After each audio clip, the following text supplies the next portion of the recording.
Hey, everybody. Kevin Harned Ryan Hoke with you. Hope you're having a good, what is today? Thursday? I'm a little mixed up on the days. It's Monday number 4. That's what it is. Holy Groundhog Day, kids. Hey, we begin with breaking news. You probably saw this if you were watching Wave News at 7, but this is Interstate 64 westbound. It was shut down. If you look just ahead of the emergency vehicles, that's an 18-wheeler turned on its side.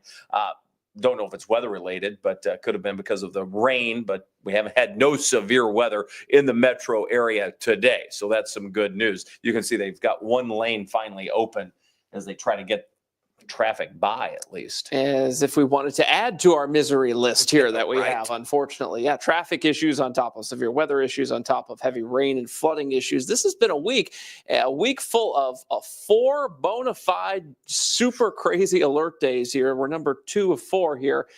2 more to go. And Kevin, the flooding may be kind of the bigger story as we start to head toward especially Saturday. Yeah, you know, you're not even counting Sunday. So if you look at the weekend total, we've had more than 4 alert days. There were 4 consecutive, but we still have to go back to Sunday where we had 5 confirmed tornadoes and still more surveys to come.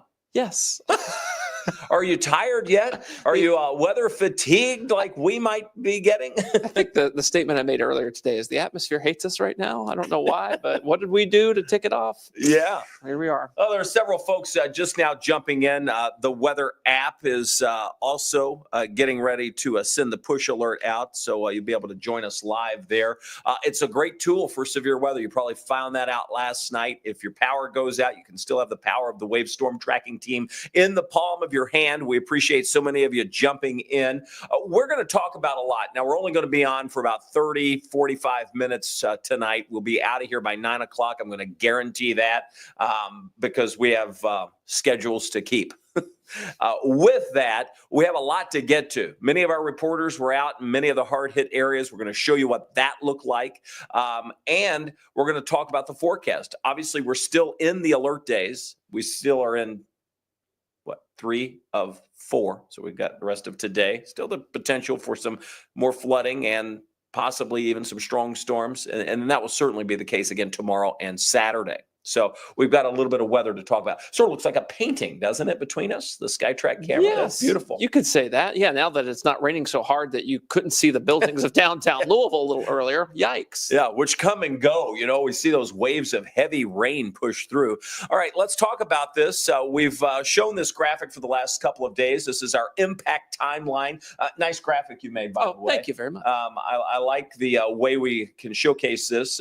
And Brian was like, this, with so many waves coming at us, this would be a good way to show it. And again, you can see where we are in this. There's still that very small, severe chance that will keep to the midnight hour, but the flooding chance continues to ramp up. And then even tomorrow through the afternoon, early evening, we have another severe chance. And then again, Saturday, both really early Saturday and then again, late Saturday, really. And then the severe chance ends by early Sunday. For the rest of the season, right?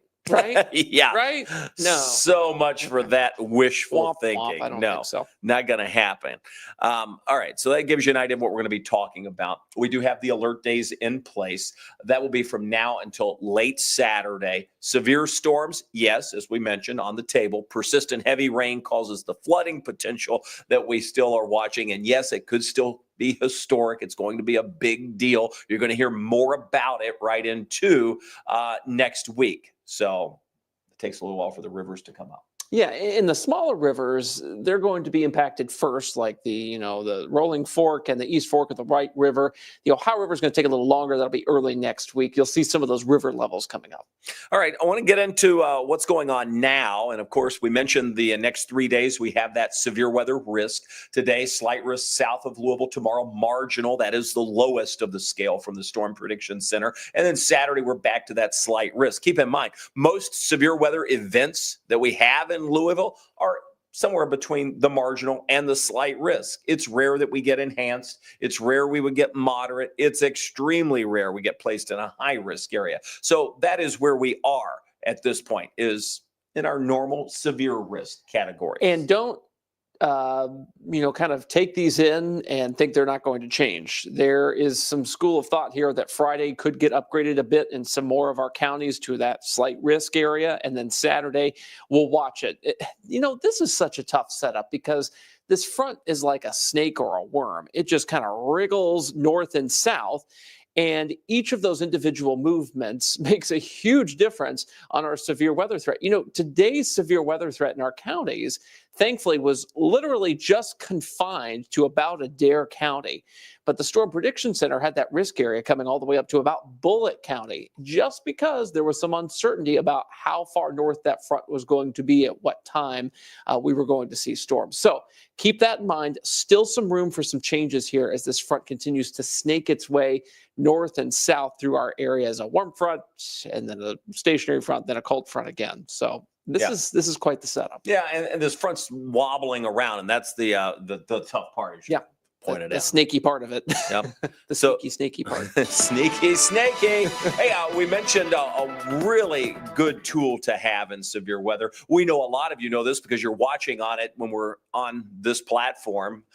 But the Wave Weather Now channel is a 24/7 weather channel. It streams 24 hours a day, 7 days a week, frequently interrupted by us to say, hey, we've got some updated information we want to pass along that you may want to see, whether that's just sitting here talking about what may be happening on a nice day or giving emergency weather information like we were last night. So with that, just know that our 24/7 weather stream is Louisville's only 24/7 weather stream. And you can always find it on the Wave Weather app, the Wave News app, wave3.com, Fire Stick, Roku, or Apple TV. Yeah, we've had it for about 3 years now, and it's been amazing that it's for that long we've been able to continue to provide new and different things every one of those 3 years. So we continue to serve you better and better on there. Well, the good news is the tornado watch that we had for the extreme southern part of our viewing area has been canceled. You can still see down toward the Tennessee border, not far from London, Kentucky, southern Kentucky, northern Tennessee. They are still under that tornado watch. A number of flood warnings are in place south of Louisville across central Kentucky. You can see that from the radar view as well. Let me zoom into that just a bit. And as we go a little closer, you're going to see some of those heavy rain showers moving in. I'm just going to move it in. And you can see that heavy rain back out to the west. Again, at night, what we start to see is that low-level jet start to increase, and that helps promote that heavier rain that will move in. So some of the heaviest rain of the day still to come our way this evening. And that low-level jet was part of the reason why last night was so bad after dark. That provided a kick of moisture, a kick of, wind shear in the atmosphere. It helped to bring those storms up to severe levels. But boy, yeah, you can see those heavy thunderstorms out to our west, the low-level jet helping to amplify those. That low-level jet, by the way, only exists at night because during the day, the heating of the ground actually allows for these updrafts that block it from going from the Gulf of Mexico up here. But at night, those updrafts of warm air, they go away and low-level jet time. So that's the issue that we see for this evening, low-level jet getting factored into this. And, they say turn around, don't drown, and that might start to wear on you after a bit because you've heard it 1,000 times. But look, we're serious. We say it again. Turn around, don't drown. We have had flash flooding fatalities in our 34 counties this year already. It's awful. We don't want any more of them. So please be responsible. Take the extra time. Use a different route if you have to. Don't drive through floodwaters. That ends my sermon. All right. I've sort of manipulated the radar. Lightning with those storms back out toward Evansville. No severe weather west Kentucky, but that is moving in our direction, as you saw before I paused the radar. And then as we look back across our area, you're going to notice in Louisville, we're seeing just a little bit of a break with heavier downpours going on. And let's just take a look at some of the viewing areas. So I'll just zoom into our locations here as we look. I'm going to put the Louisville radar on so you get a better idea. High res. Look at that. Much better. Yep. So we've got it over from Seymour to North Vernon. That's parts of Ripley County into Jennings, far eastern parts of Jackson County, some heavy downpours. We push back into Orange County, Paoli, just north of the Patoka Lake area. Pretty heavy rain moving through there. Northern parts of Crawford County, just south of English, almost parallel to 64, and just north of there, some heavy rain. Louisville, no rain right now, but we have had our share of rain. In fact, if we look at some of the rain totals that we've had from across our area, they've not been as intense across Louisville Metro, but getting close to 2 inches in some places, and in some places more than 2 inches. I know Brian's weather gauge had over 2 inches of rain. Mine getting close to 2 inches, and many areas are at this point. Yeah, you look at Taylorsville down there in Spencer County, 2.35 inches. These are all just rain gauges from MSD since midnight. Now, let's flip it to the last 24 hours. So this goes through this time yesterday. We're closing in on 5 inches in Columbia, and some spots, Doppler radar estimate here, more than 6 inches of rain in downstate Kentucky. That's why those flash flood warnings cover a good part of the central and southern part of the Commonwealth at this hour. It's interesting, Kevin. It's almost like this aimed right for our viewing area because the very heaviest of those totals in Kentucky are within our counties, just south of the Western Kentucky and Bluegrass Parkways. Yeah, this is the wider view. Again, flow coming up straight from the south, bringing in that tropical moisture that's interacting with that stationary front, these areas of low pressure rolling along that. As that happens, we, again, at nighttime see an even greater enhancement. So little rain for our friends that are on spring break to the south and east, but boy, it's all here. They've missed quite a week. I'm jealous. Yeah, it's not fun to be here when that's happening, but when you're on vacation too and you hear about all this extreme weather, you're like, hey, is my house okay? Who cares? Yeah, is there water in my basement? Do I still have a roof? Oh, we're in Destin. We don't care. Yeah, right? Just depends on how you are. We'll get to it soon enough. All right. Maybe I should care more, right? Knock on plexiglass. That never happens to you. I know, right? The last time it rained hard here, it destroyed my house, the living room. The roof. The whole ceiling. I was like, oh my God. Why is the ceiling raining? There's a reason. There's a reason our 10-day forecast is now sponsored by Services. Oh, whoops. That is actually who I call them, actually, strange enough. Yeah. I was like, hey, I got a little problem. They're like we'll be right out. Okay. Send me the bill. You have to fix the water leak. Because it will literally destroy your house in no time. Yes. No time. Crazy. All right, enough about that. Again, we're watching these pockets of rain. We're going to have some heavy rain tonight. That's the bottom line. Will we have severe tonight? Now, everybody's like, man, we're on here. Quit being goofy. Let's get to the point. Fact is, there is minor severe chances through the rest of tonight. The biggest threat tonight is going to be a period of heavy rain moving through. All right. So that's what we're looking for tonight. And you will hear some thunder, by the way. I know folks are like, hey, why am I hearing thunder? Like, that's scary. This is just generic garden variety thunderstorm activity. It's heavy rain, but the severe weather stuff has to occur south of the cold front thermodynamically for that to work. And so we're north of it. We're fine here. Definitely going to have some thunder with these storms as they move through. On the future cast, I'll scrub through this again. I know it's moving fast, so we'll start it here at 10 o'clock tonight. Those showers and thunderstorms you see out to the west are approaching. Thunder, lightning, could be a loud night for some. Don't expect that we're going to wind up with much in the way of severe weather, but we could see some gusty winds. These are thunderstorms, and the wind field is still strong. Temperatures stay in the 50s. Notice the bulk of the rain tries to move through, but that line starts to elongate up. That's that front becoming, again, stationary, meaning it's not going north or south. It's lining up over top of us. Repetitive rain continues, and that's the problem that we're going to be faced with over the next couple of days. It may move a little bit farther to the south, but then tomorrow kicks back up. So as long as that boundary is nearby, we have the threat for those heavy downpours that will take us right into Friday, and you see it going back north Friday by the afternoon. It comes back through on Saturday. So this pesky front is with us. As we look at that, we also have the ability to see not just the flood alerts that we have in place, but the threat of some stronger storms. So the severe risk for tonight is minimal. It's the slight risk to our south, marginal risk across the Louisville area. What's that for? Well, damaging winds, but especially the very heavy rain. And this is, for the most part, over with because the front is now down across I-40 in Tennessee, but the Storm Prediction Center hasn't really updated that yet. Now, this is Friday, and you'll see a couple things here. One, we've got these red bars where there's potential for some severe storms along what would be technically a warm front with the stationary frontal boundary. In the afternoon, a little bit of a lull around midnight, and then another line of storms approaches after like 2 a.m.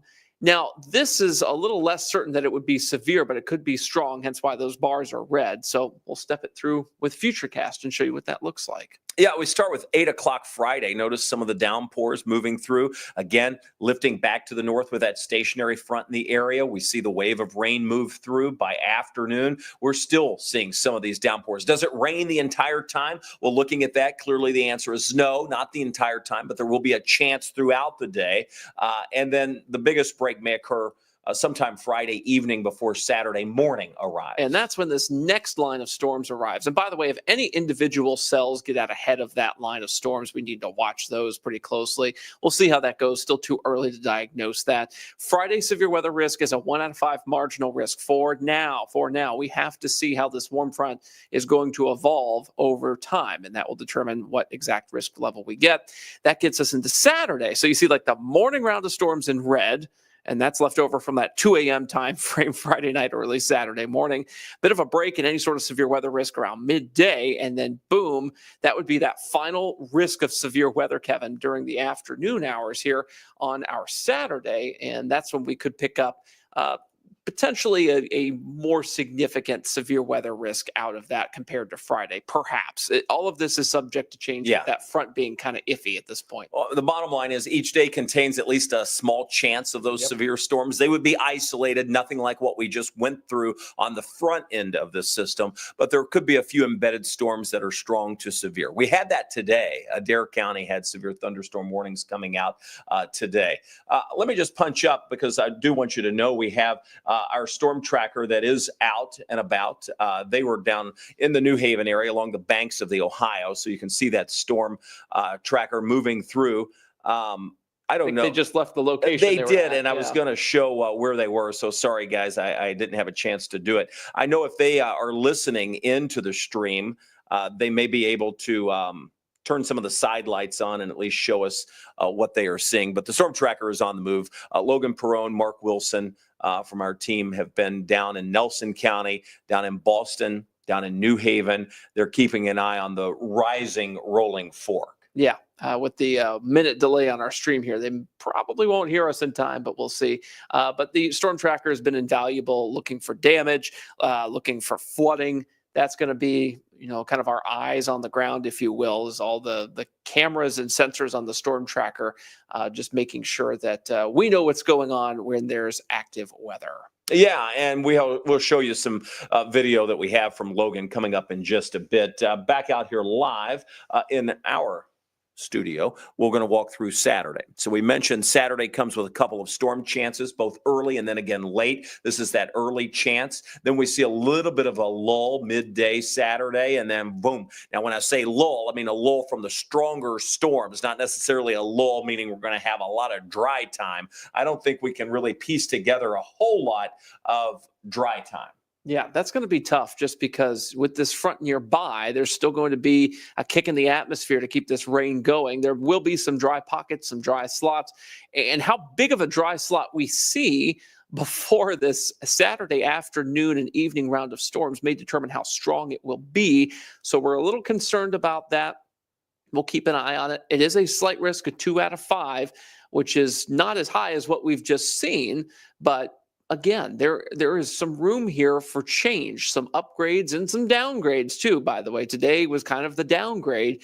We didn't see a whole big ton of severe weather in our southern Kentucky counties, despite having a few warnings down there. We didn't see any tornado warnings like for Adair County. Brian and Good and I were super close to having to go on the air for a tornado warning today for Adair County. It was literally this close. The rotation was there, but the problem is Adair County is a lot farther away from the radar site. So you're looking higher up into the storm.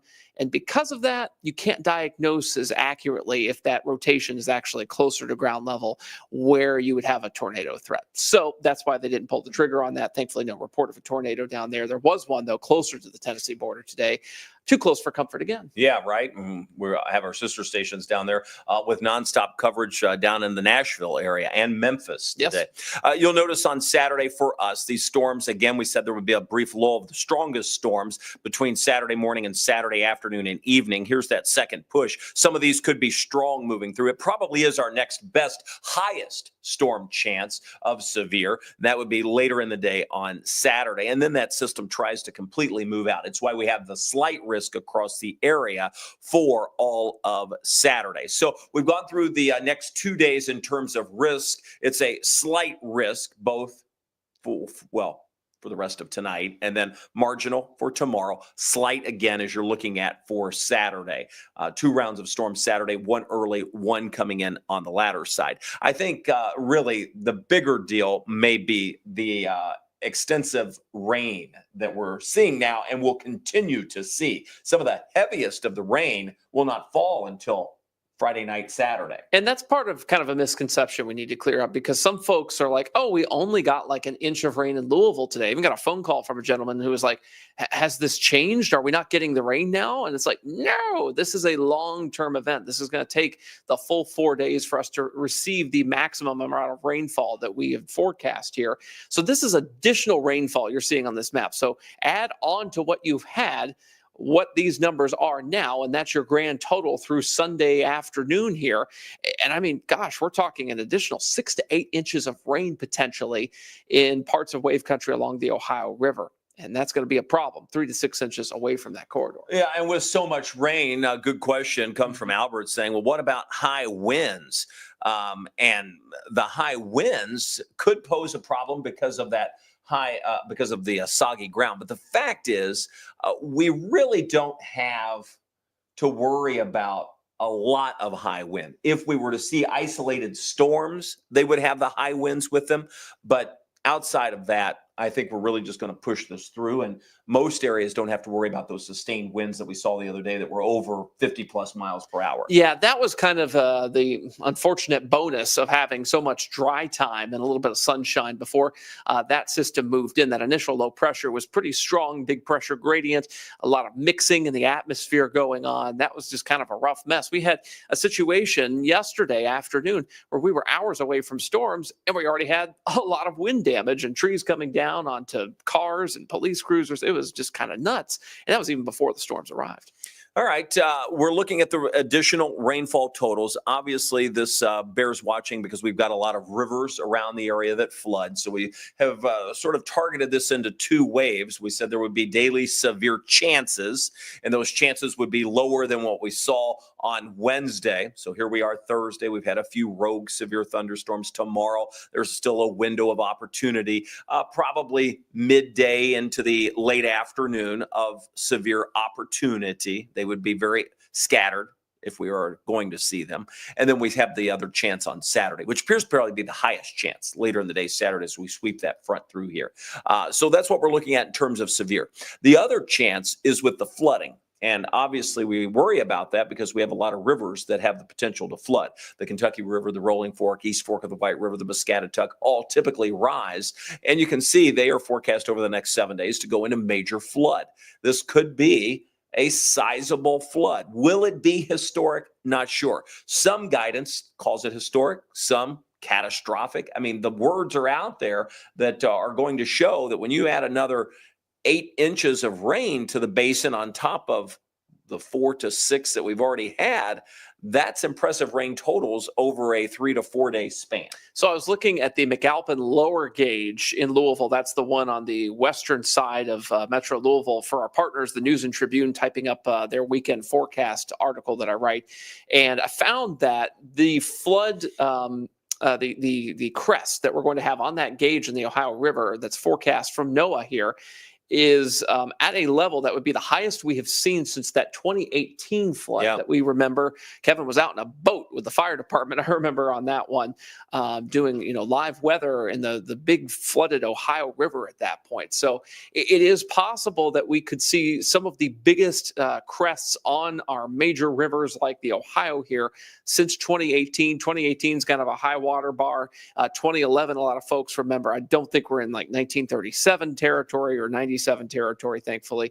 But in terms of like the 21st century, the 2010s, I think we're going to start butting up against at least those, recent crests that we've had. So a lot of folks are asking about some of the levels where we are. Of course, most of our rivers are in good shape. You can see the Ohio, the McAlpin upper, that's going to forecast to go into the moderate flood. So that would be moderate flood by the time we reach the 7th. What is that next? That's Monday. And the impact on that, by the way, is most of River Road is closed.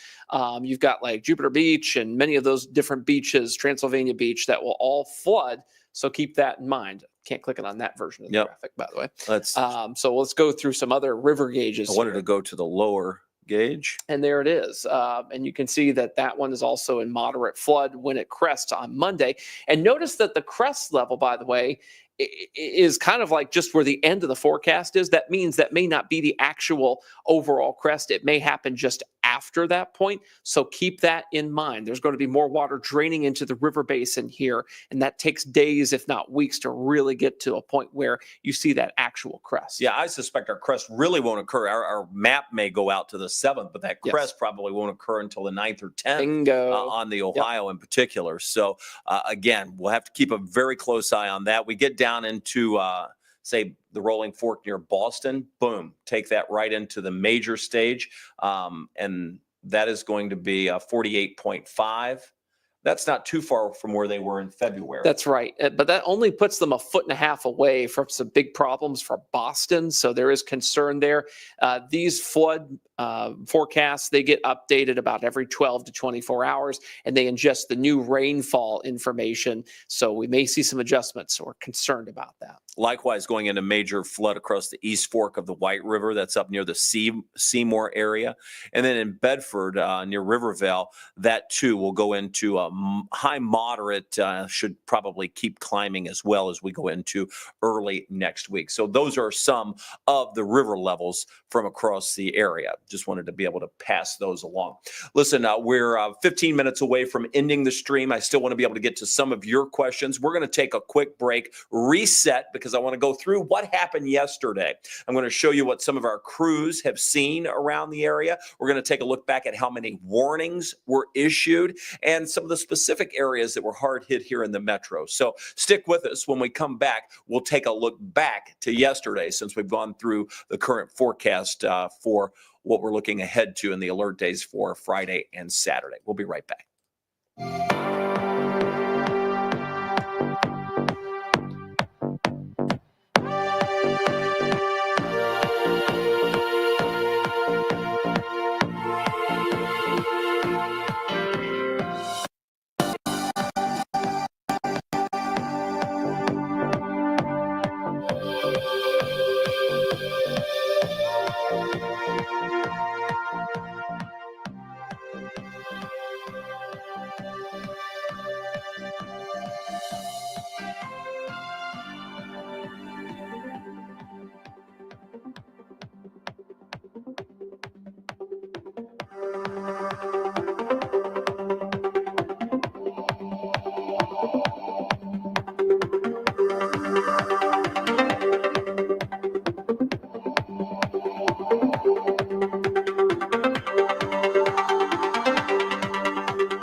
All right, back with you here. Appreciate you hanging in there.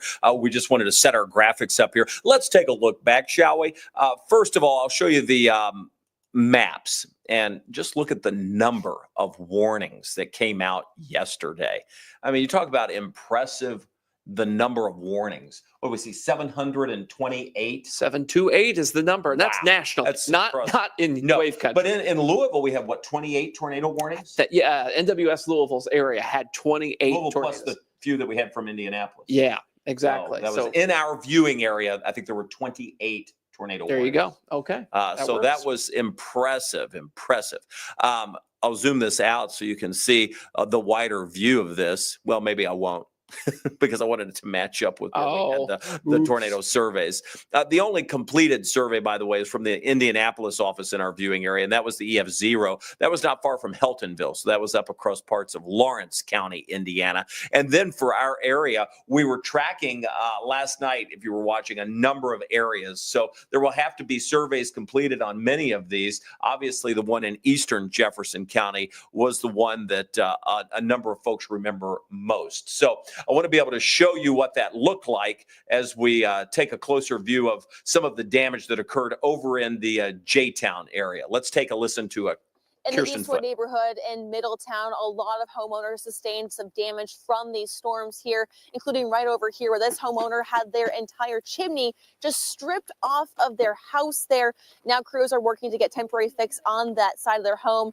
On their siding that was fallen off, and some of the siding on the ground here. This probably belongs to Annie Bolden, who lives at this home here. Her home had a lot of siding damage.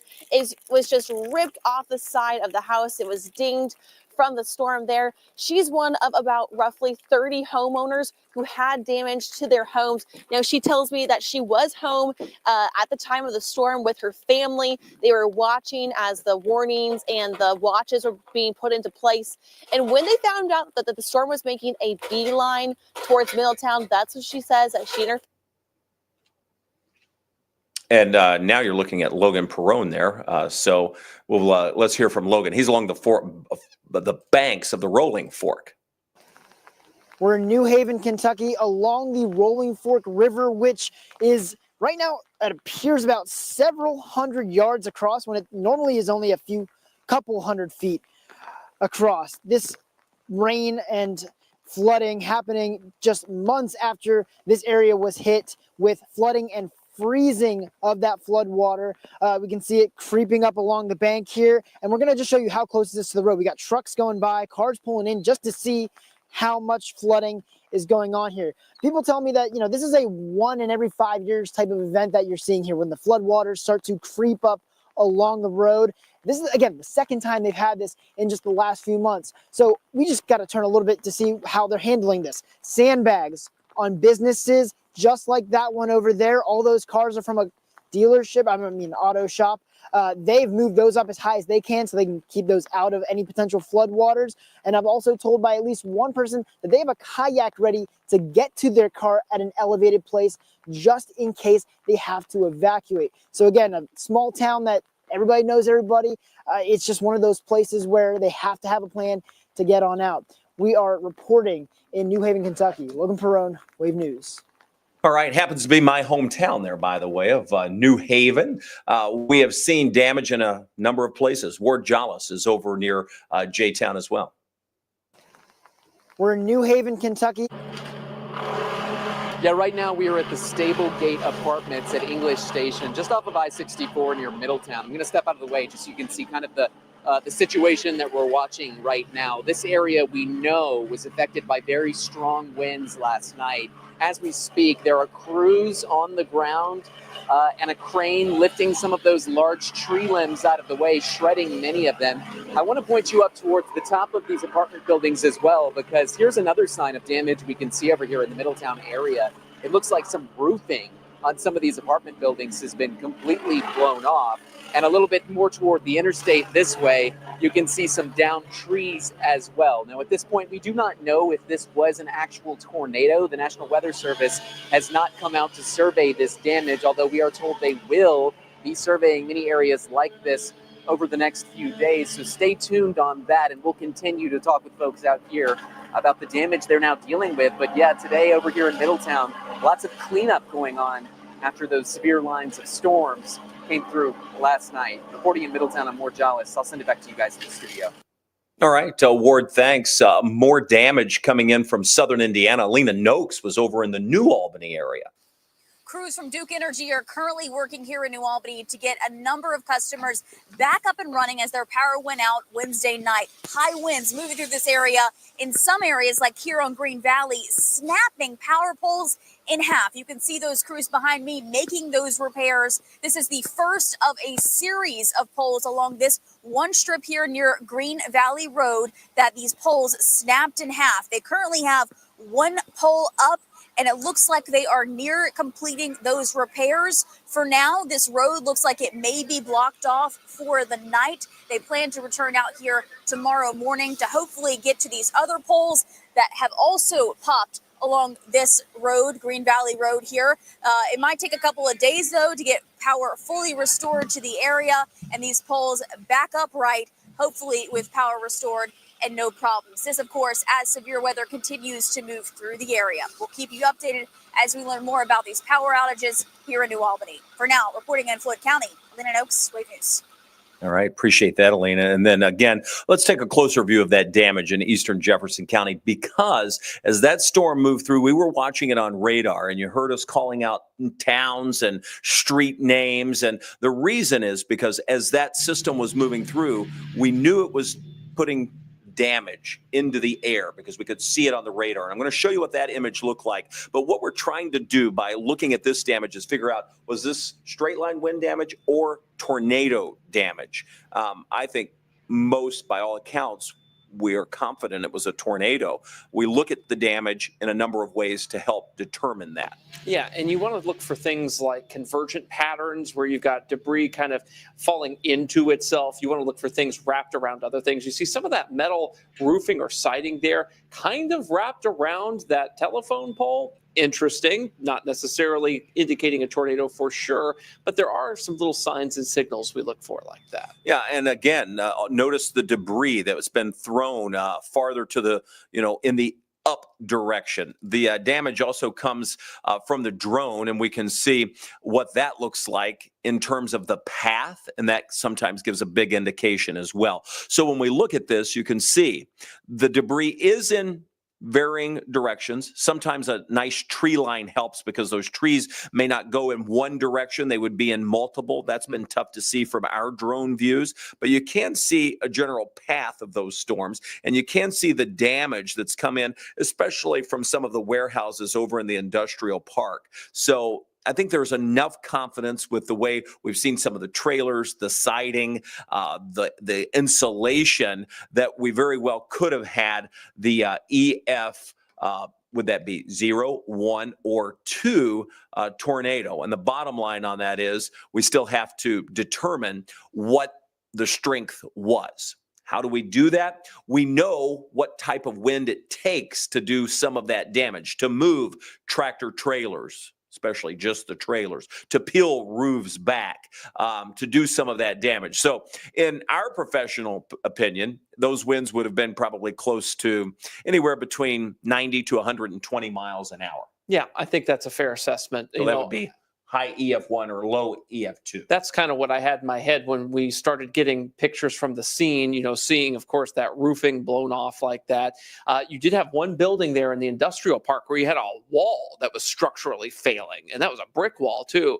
That's, we're starting to get up on EF2 there when you've got that going on. So I thought that was really interesting just to see those little damage markers and then pair them up with the list here. EF2 would probably include that. Yeah, so I suppose once the Weather Service issues the final verdict, that's so it will land somewhere between high-end EF1, low-end EF2. They're looking at the same stuff we're looking at. We know the list of criteria too. And what's wild? This yesterday was the 1-year anniversary of the EF2 tornado that tore from Utica, Indiana, over to Prospect. Oh yeah, remember that. And almost perfectly on the anniversary, it was after midnight technically, but we had another tornado in Jefferson County, possibly an EF2. We'll see what happens. Wow. And we've had tornadoes in Jefferson County the last 4 years consecutively. And we had one in Fairdale just the other day. I mean, it's been wild. Yes. Hey, we saw it on radar, though, and that was the good news. You can see here, this is a possible, what was this, around just after midnight? It's about 12:32 a.m. Yeah, it's in the banner. When it hit J-Town with that first debris signature was 12:32. So if you were watching us, we were talking about these pockets of wind,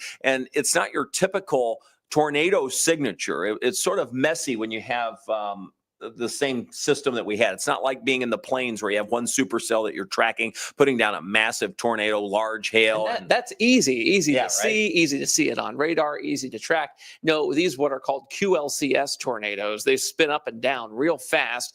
They can still cause a lot of damage, and in rare cases, they can be stronger. They can get to EF2. We've seen that, and potentially here, that may have been what happened, but you can see the velocity on the left. That's the wind speeds and direction. Nothing really super crazy big about that, but on the right, which is the correlation coefficient, that's where we can see the debris. And typically when you have that deep blue spot kind of arranged in a circle like that, boom, that's when you've got the signal that debris is in the air. So the irregular shapes of that debris, long and skinny things, short and fat things, all of that differing sort of shaped debris causes that correlation coefficient product to drop down closer to a value of 0. And that's when you get those blue values and those holes almost that look like holes in the radar because they're just dark colored in most radar displays. But that's why we were able to say last night, we have debris on radar. It's that right there. And we saw it. I circled it because we saw it pop right when it hit 64 and the Gene Snyder. Yes. And we said, whoa, look at that. Let's give it another scan to make sure it's just not a false, because we were looking at the velocity and we're like, well, it's some certainly strong wind, but maybe it's not a couplet. But boy, once it came back with the second scan and then we were able to track that debris, we were like, oh no, it's a tornado. It is certainly something that's picking up something that shouldn't be there. And that's how we knew. So a closer view of that just shows what that debris looks like as that was moving through. Again, just to get your bearings down, there is the junction. I'll circle it for you. This is the junction of Interstate 64 and Snyder there. The Snyder moving from what would be the Shelbyville Road industrial is north of that there. Right over toward Copperfield. There you go. Yeah. So we were able to call out these neighborhood names last night, like Lake Forest, Copperfield, Polo Fields, all of those folks. Beckley Station was obviously involved. You saw the damage from Kirsten Foot's piece there. So, having this kind of compact shape on radar like that instantly lights up a meteorologist's brain to say, hey, tornado in progress. That's what we call a radar confirmed tornado. But technically, not a tornado just yet. We need to do those surveys. Yeah. And again, Shonda's asking, can you put that map with potential tornadoes from last night? That's what we saw on the radar. This is how the map was made as we went through and tracked where we had some rotation and some reports of damage. Yeah. And thanks to NWS for putting out those little spots that they were looking to potentially survey there. Mike Kasich over there doing a great job, of course, trying to stay ahead of the storms while also reviewing what has happened here. So there's a lot going on, and meteorologists all over the Louisville area are busy. I'm going to put up the 10-day. We've got about 2 minutes left. I'll ask Ryan to go through some questions. We'll take as many as we can in 2 minutes while we look at that 10-day with 2 alert days facing us. And then, of course, all eyes start to move into Derby time.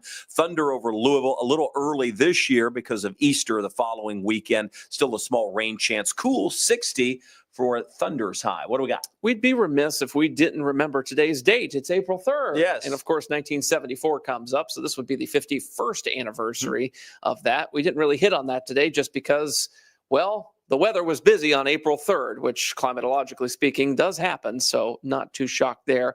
So Christy is asking about any tornado threat in the next few days, please. I'd like to know. So many folks are kind of going through, tornado trauma right now, just because they've been hitting so close lately and the weather's been so active. And we do have at least a little bit of a chance. There's a small chance. We still have strong wind fields. We still have shear. We still have the boundary over us, plenty of moisture. That's the fuel. We've got strong, a southerly flow on the south side of that boundary. So yes, there is a small chance, but it is much smaller than what we just went through. Yeah, so hopefully that'll be the worst that we see here. Lots of folks asking about that tornado threat, believe it or not, which is not surprising given what we've been through here. Bailey says, Kevin's not wearing a red tie, so we're going to go to sleep. Now, that's a Isn't funny that funny? joke that everybody in the studio makes fun of me for, because on alert days, I always wear the red tie. And in fact, Brian Schlonsky asked about that today. That's funny. Let's see, Dave and Jean asking, was your additional rain amounts included till Saturday, Sunday? Yes, and this is all the way through the end of this Sunday afternoon is what that included. So yeah, we're in it for the long haul here, and that's why we've got the major flooding potential here. So Linda was asking how much rain has fallen so far. We showed some of those before, 6 inches plus possible in southern Kentucky already. And then, we'll get some heavier rainfall totals close to the Ohio River as that front kind of moves northward back toward us tomorrow here. Desiree asking, is it true that Tornado Alley has moved eastward? Because, obviously Kentucky has seen a lot more tornadoes in recent years. And that kind of kicked off in December of 21. We remember that very rare overnight scenario there. Yeah, and Tornado Alley has a history over time of shifting. Most of the time it's out in the plains. We've seen where it's been across the Gulf Coast states for many, many years. So it wobbles some depending on the pattern we're in. Oftentimes when we're coming into or a spring that follows a La Nina pattern, our severe weather chances are higher. Zeke is asking on YouTube, good question. What's going on with the farmers in all this mess right now, trying to get things planted for the season? Yeah, it's going to be tough. Yeah. Very muddy. This is not going to help them as they start to launch through the spring season. We've had flooding after flooding for the crop ground, especially my family has a farm down in LaRue County, and it's very, much in the flood zone. That's why I looked at him when I asked about farming. Yeah, well, I don't know much about it myself, but I've seen the flooding take place, and boy, it's hard to recover from that, especially when you're getting it back to back. So we had it in February, we're having it now, and it's, I think most of them are used to it in some respects, but it does get old, I'm sure. Stephen Decker is saying, hey, 4 straight days of storms like this has got to be a record. And it's probably happened before. We can't remember off the top of our heads the last time it has, but this is a big deal, but I don't think we're to a point where we can say this has never happened before. I think at some point it's probably happened somewhat similarly. Yeah. All right. One final question. One final question. Okay. Let's make it a good one, right? Let's see here if I can go down and look for a good question to end on. Aren't they all good? That's what I know. And it's just like, there's such a big list here. Ryan is just the other 1,000 of you that have responded to questions. They're all bad because Ryan's just picking the good one. All right. So the final question is going to be from our friend Chris Bowles. How do the thermodynamics and kinematics look for Saturday? And at this point, they're there. And that's why you've got a day 3 slight risk from the Storm Prediction Center. Typically, those risks kind of elevate. They go up as you get closer to time because the confidence goes up. Sometimes they don't. But right now, it's looking like that would be, of the severe weather chances to come, that would be the highest chance we'd likely have. It probably won't hold a candle to last night, but I don't want to eat my words and put my foot in my mouth on that. So I'll refrain from saying more than that. Yeah, and we really need to watch what happens with the daytime rain too.